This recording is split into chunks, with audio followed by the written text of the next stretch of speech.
What? He's not here. Oscar. Dang it.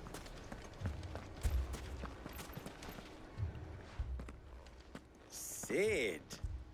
Your new companion appears much more formidable than your uncle. Should I be worried? You haven't been introduced. Jill, Clive has told me much about you. All lies, I'm sure. Your Stolas said that Dalamil has a bandit problem. Indeed. Although, you're a little late. They left with our food and guild days ago. Any idea where they went? The desert's a big place. Your guess is as good as mine. But the fact is, I have more immediate concerns. What did you say to me? What did you say? Ah, as if by magic. Let's just say we've yet to reach a consensus about how to solve Dalamil's little problem. And at this rate, it won't be the actions of the bandits which prove to be our undoing. It will be our own. I've tried reasoning with the dissenting parties, but even the Desert Hare has limits. Perhaps we could talk to them. What makes you think they'll listen to us? What makes you think they won't? She makes a fair point, Sid. And you won't have wasted much of your precious time if you fail. They're just across the courtyard. Okay, well. Nothing to lose. Suppose we just follow the shouting.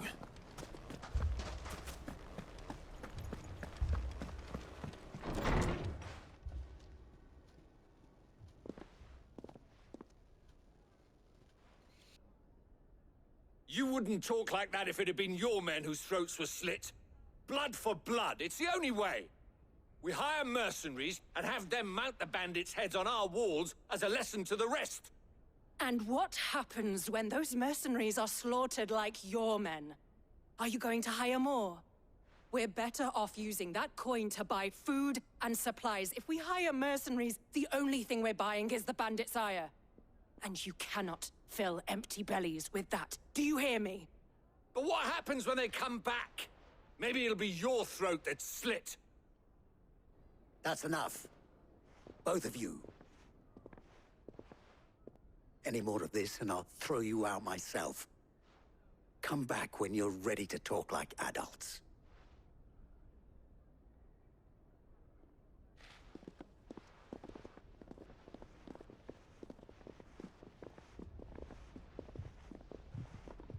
Victor. What's he doing here? Victor. Sid. And Lady Jill. What brings you here? I was about to ask you the same thing. Costness is in chaos, and the markets have all but ceased to operate. The Briar's Kiss here in Dalamil is the only place I can reliably obtain supplies. I was here to do just that when Master Lubor told me of his troubles. He thought I might be able to talk some sense into these fools. But if you're here, I suppose his patience must be waning. Who are those people? Those were the thorns in Lubor's side. And the reason this place might be headed the same way as Costness. It's these accursed skies. The darkness is enough to drive a man to madness. Or an entire city, for that matter. We're still working on the skies. But in the meantime, perhaps we can find a solution to Dalamil's problems. I hope so. For all our sakes.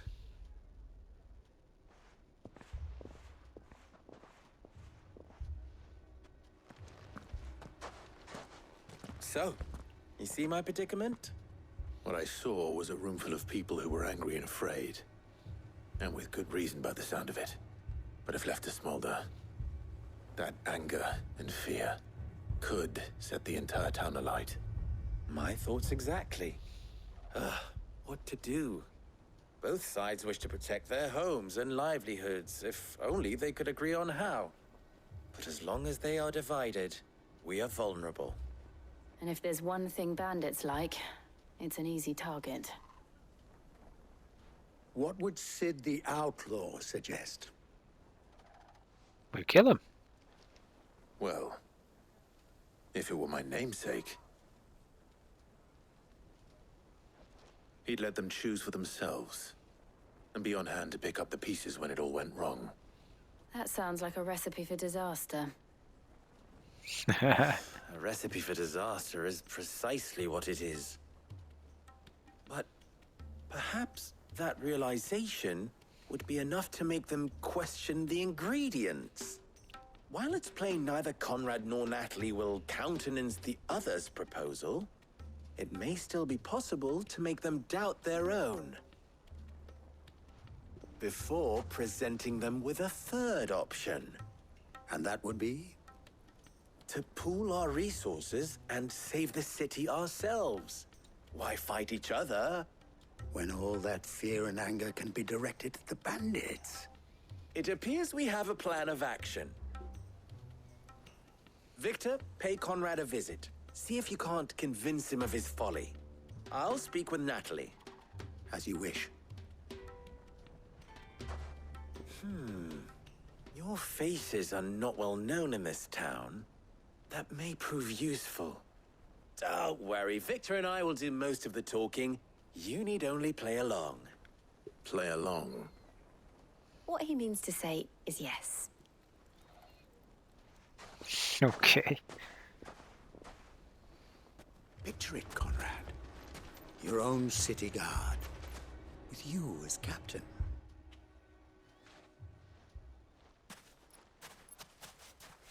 Ah, here she is. The Lady of the Spear herself.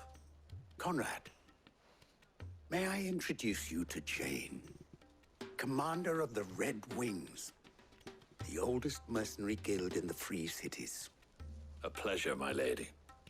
The pleasure is all mine. As I told you, I summoned the commander here from Canberra to inquire about a contract.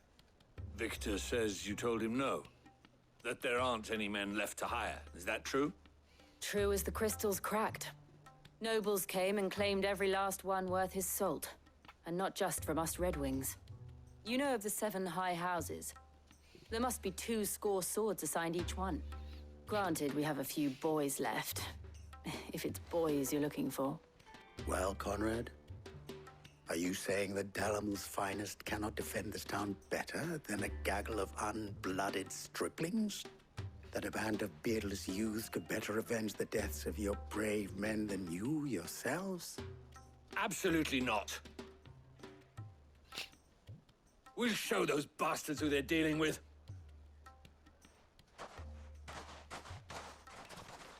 I can't believe that actually worked. Conrad's not what you call the brightest candle in the crypt. And there's a reason why I had you do the talking and not Sid. Well played, milady. Basically, you're saying that Clive is stupid? All brawn and no brains? I mean, it may still be possible to buy something, and we may yet be allowed to keep it. Yes, but Ah, here he is now. Natalie, allow me to introduce Lord Underhill of Randalar's prestigious League of Merchants. Lord Underhill. At your service. Underhill. I was just telling the good lady of our conversation, my lord, and how you were lamenting the state of the capital's stores. Lubor says that not only are the granaries almost empty, but that war and the Blight mean this season's harvest won't be enough to fill them for winter. Indeed, certainly that is the case. The nobles in the capital are buying up the city's stocks of barley and wine, driving the prices higher than most commoners can afford. It is only a matter of time before the peasants revolt. It is worse than I thought. If what Lord Underhill says is true, I fear we have little hope of supplementing our stores, meager though they regrettably are. And while I applaud your endeavors to dissuade our more bellicose citizens from seeking vengeance, I sense Conrad is not wrong in his assessment of the bandits' likely return. Which means that now, more than ever, we will need to secure what little we still have. Food, weapons, herbs, everything.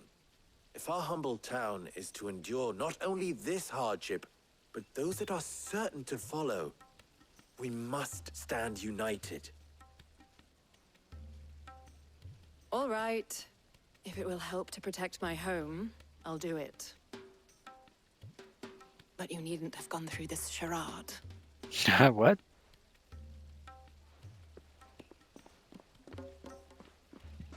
Thank you, Clive.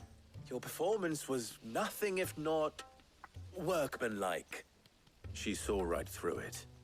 I didn't say it was good, merely that it produced the desired effect.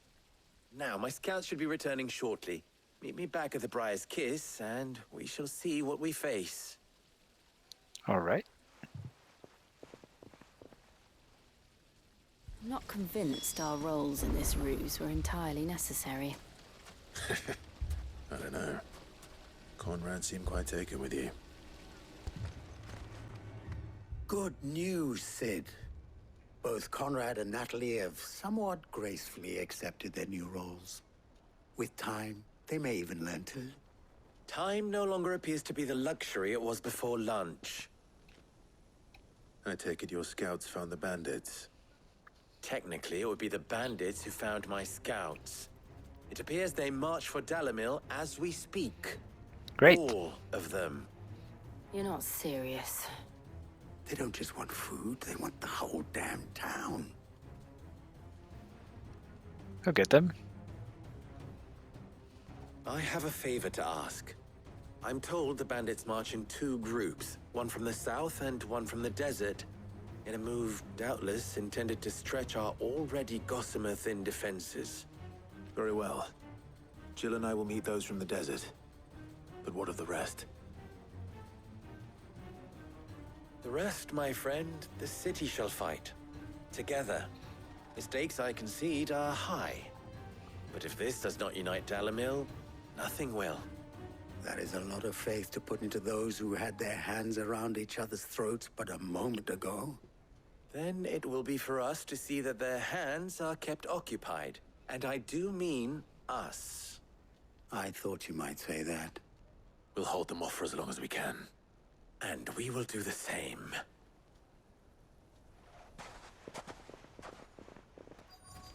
Finally, some more action.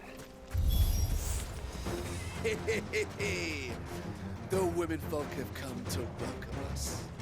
I'll take that one. These all yours.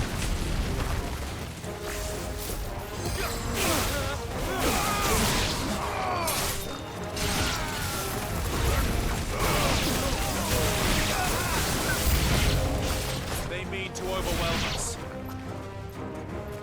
They can't overwhelm us, they're just bandits.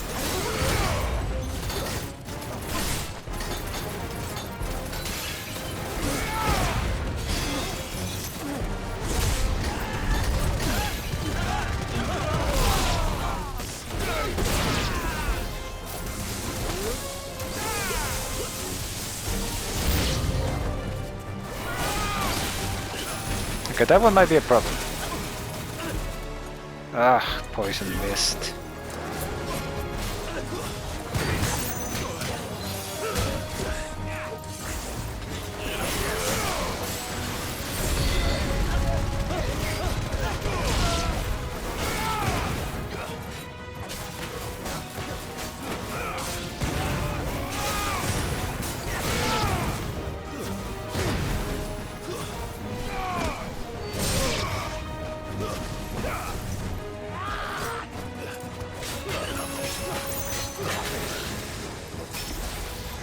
God dang it.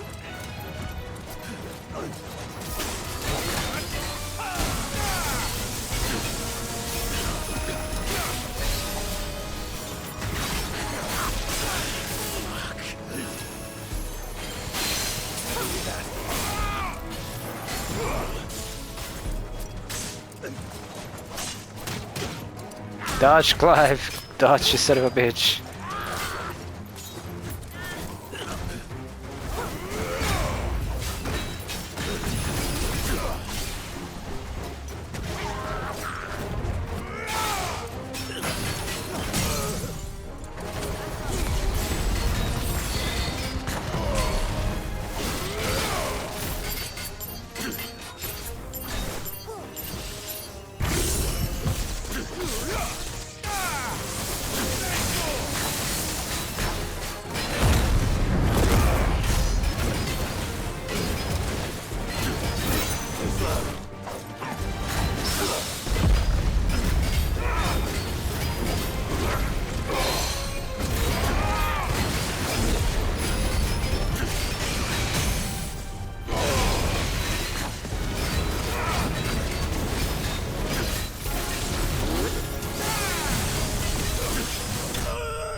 There we go.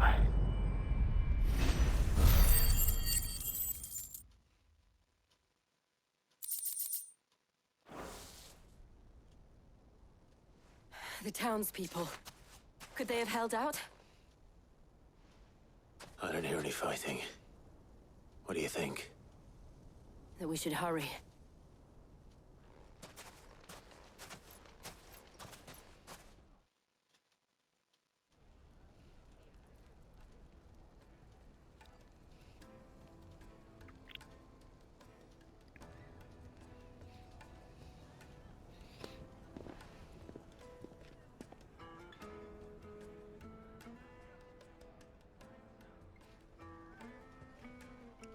Natalie, What's happening here? I owe you an apology. You did well out there. The inn would have been lost had you not held the line. Without you, there would have been no line to hold. You saved us, Conrad. You saved Dalimil. We all saved Dalimil.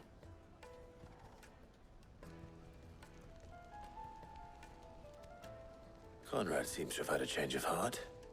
I'd say they both have.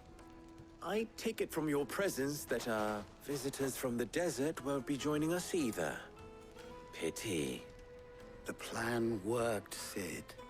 Granted, it only took an army of bloodthirsty bandits at our gate. Calm now, Victor. Why quibble over the details? We are united, and that is all that matters. As for you, Sid, you fight considerably better than you act. I'll take that as a compliment. Quest complete. 3 for 3.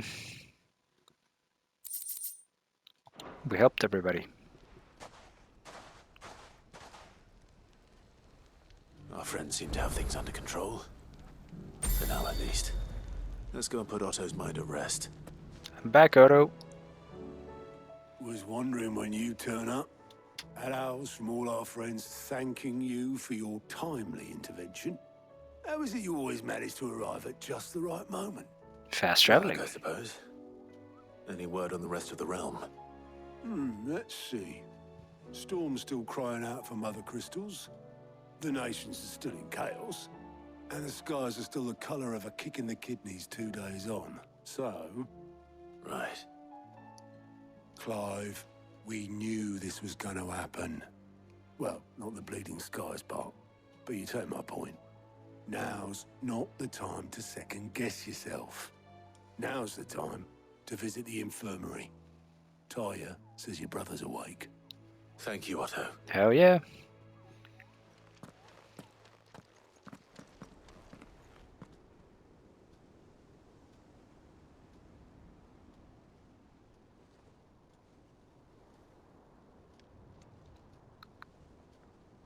So it was not Sylvester, but Olivier who served as Ultima's puppet.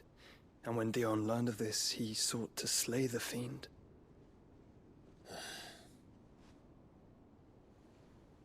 Only for his father to take the spear that would have freed him. Enough to drive a man to madness. Small wonder he hasn't stirred. I would be afraid to wake. Had I but reached out to him sooner, warned him of the threat Ultima posed. But now, both an empire and her prince lie broken. Joshua, what do you know of Ultima?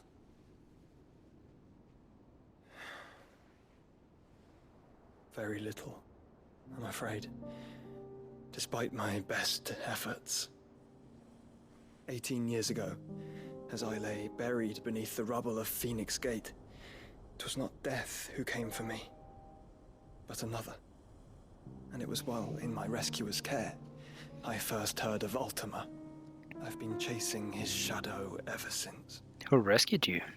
Ultima is driven by some deep, dark purpose, and for whatever reason, it would seem you are crucial to his designs. He will stop at nothing to have you, even if that means toppling an empire. But why me? What possible use could I be to such a creature? That is one of many answers that have eluded me. Yet, I am certain of this. It is not mere chance.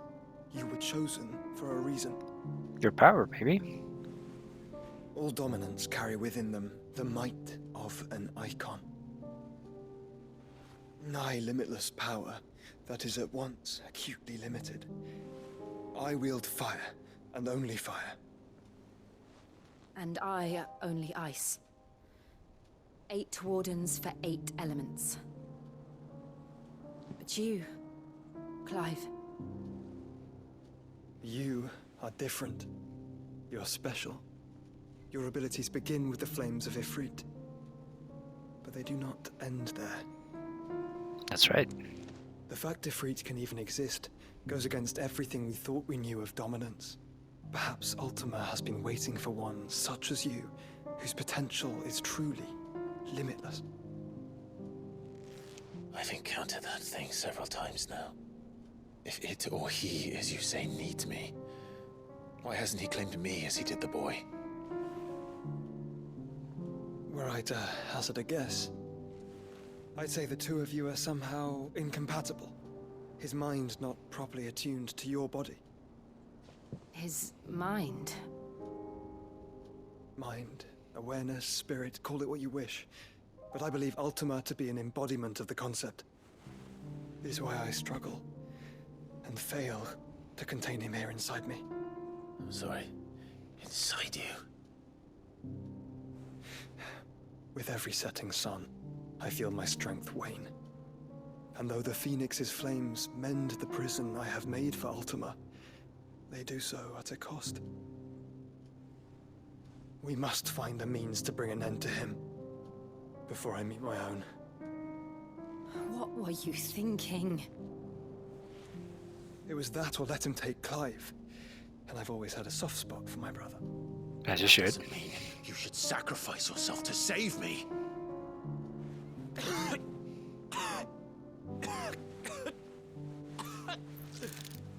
Joshua. Clive, it's Gav. There's an army of Akashic at the gates of Canver. Camber. Oh no.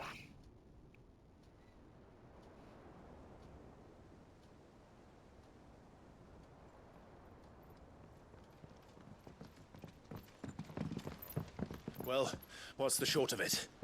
Thought Tyre told you. The capital of the Free Cities is under siege by an army of monstrosities. The city guard are doing their best to stem the tide, but numbers ain't on their side. What of Lord Byron and Mid? Were they able to escape? No, but they're all right for now. They're hiding with Gav at midship. It's completed. We have to get them out of there. And we shall. Otto, prepare a Stolas. Tell Gav to stay exactly where he is. Understood. Vivian, what's the swiftest route to the Free Cities? That sounds like a question for the map. Look here. This road, through Tabor, should provide the least trouble. Good. What a coincidence. Tabor is exactly where I'm bound. Joshua, bed is where you should be bound. I don't think he's gonna listen. You don't think I told him the exact same thing? Were Tyre not such a talented healer, I would surely have been inclined to agree. But, thanks to her ministrations, I feel I may safely rejoin my attendant, who was to wait for me in Tabor if we became separated. All right, we travel together. Clive. If he stays close to me, he'll be fine. Thank you, brother. look after him.